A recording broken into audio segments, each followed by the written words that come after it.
Kwanza nyinyi ambao mnanisikiza hapa, mmejiandikisha kwa SHA kweli? Hebu nione wale wamejiandikisha kwa SHA kwa mkono. Unaona bado iko maneno hapa kidogo. Nyinyi tafadhali, kila mmoja wenu mjiandikishe kwa SHA. Sikia, ukijiandikisha kwa SHA tutapata nafasi ya kufanya mambo matatu. Ya kwanza, tutapanga madawa ya kutosha. Ya pili, tutapanga madaktari wa kutosha. Na ya tatu, tutapanga vifaa ambayo itatumika hospitalini kuwatibu ya kutosha.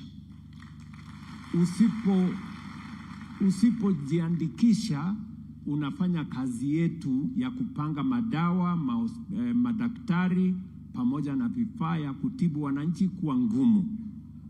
We need data. Tunahitaji data ya kuhakikisha kwamba kila mwananchi, tuko na wananchi kiasi fulani hospitali fulani, tuko na wananchi kiasi fulani sehemu fulani, ndio tuweze kupanga mambo ya madawa, mambo ya matibabu.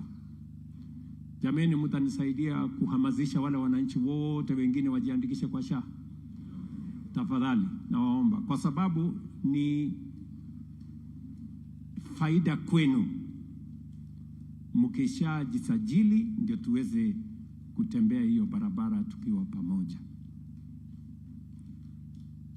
Mimi vile vile ningependa kusema ya kwamba sisi tunaelewa ya kwamba tuko na nafasi chache ya ajira,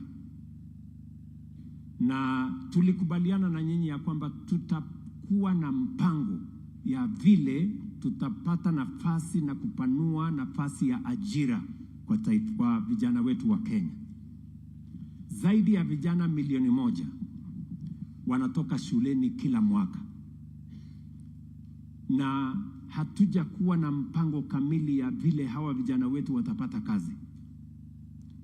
Kwa sababu kupatikana kwa kazi lazima kuwe na mpango, lazima kuwe na taratibu, lazima kuwe na sehemu hawa vijana watapata kazi. Na ndio tulikubaliana tufanye mambo 4 ya muhimu ndio nafasi ya vijana wapate kazi. Number 1, tuwe na program kubwa ya public infrastructure inayohusika na mambo ya housing, kujenga masoko, kujenga hostels, barabara, public infrastructure. Na hiyo kazi inaendelea, na kupitia kwa hiyo mpango ya affordable housing, mkienda wale ambao mna relatives Nairobi na counties na towns zingine zetu zote, saa hizi tunajenga manyumba 1,300 Kenya. Tumeajiri vijana zaidi ya 1,700 katika hiyo mpango. Masoko ndio hiyo tunajenga. Hostels ya vijana wetu ndio hizo tunajenga, ili tuhakikisha kwamba nafasi ya ajira inapatikana. Mimi nimekuwa Belgium